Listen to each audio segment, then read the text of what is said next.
ज्येष्ठ अभिनेत्री मधु कांबीकर यांचा आज वाढदिवस. त्यांचा जन्म 28 जुलै 1953ला कांबी येथे झाला.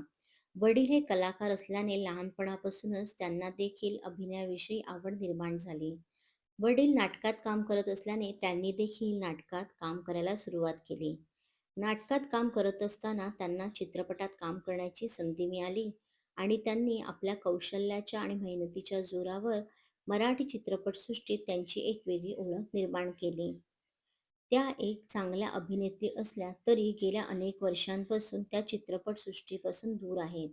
एवढंच नव्हे तर कोणत्याही सार्वजनिक कार्यक्रमात देखील त्या दिसत नाहीत. त्या अभिनय क्षेत्रापासून दूर का आहेत याविषयी आज आम्ही तुम्हाला सांगणार आहोत. 2016ला घडलेल्या एका घटनेनंतर त्या आजवर अंथरुणावर खिळून आहेत आणि त्यामुळेच त्या सध्या कुठेही दिसत नाहीत. माटुंगा येथील यशवंत नाट्य मंदिरामध्ये लावण्य संगीत या कार्यक्रमात त्या नृत्य सादर करणार होत्या. पण नृत्य सादर करत असतानाच त्यांना प्रचंड अस्वस्थ वाटू लागलं.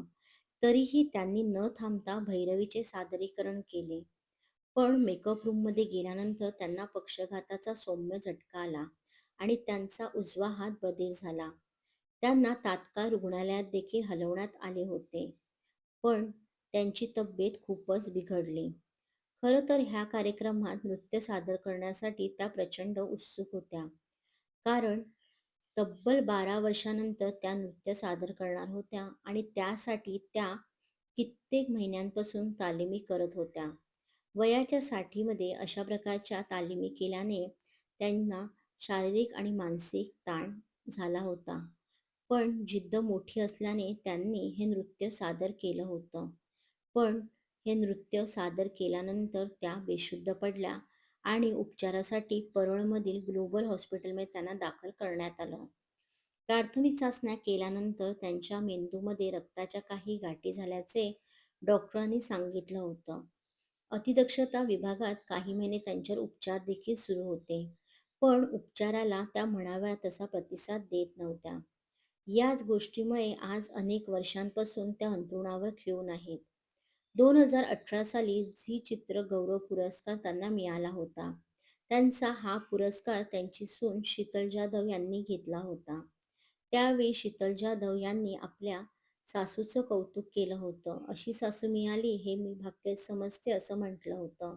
एवढंच नव्हे तर त्या आता कोणत्याही प्रकारची प्रतिक्रिया देत नाही किंवा कोणत्याही प्रकारचे हालचाल करत नाही, कोणत्याही गोष्टीला प्रतिसाद देत नाही असं त्यांनी सांगितलं होतं. परंतु त्यांचा एक होता विदूषक, झपाटलेला यांसारखे चित्रपट जेव्हा टीव्हीवर लावले जातात त्यावेळी त्यांच्या चेहऱ्यावर कधी हसू येतं तर कधी डोळ्यातून अश्रू वाहू लागतात. संपूर्ण आयुष्य त्यांनी कलाक्षेत्राला वाहिलं असल्याचं त्यांच्या सुनेने म्हटलं होतं. मधु आंबेडकर लवकरात लवकर बऱ्या व्हावा यासाठी त्यांचे फॅन्स किती वर्षांपासून प्रार्थना करत आहे. मधु कांबीकर लवकरात लवकर बऱ्या व्हाव्या अशा पी स्क्वेअर परिवारातर्फे देखील खूप साऱ्या प्रार्थना. यांसारखे व्हिडिओ पाहण्यासाठी पी स्क्वेअर मराठीला सबस्क्राईब करा आणि आमचे व्हिडिओ लाईक आणि शेअर करा.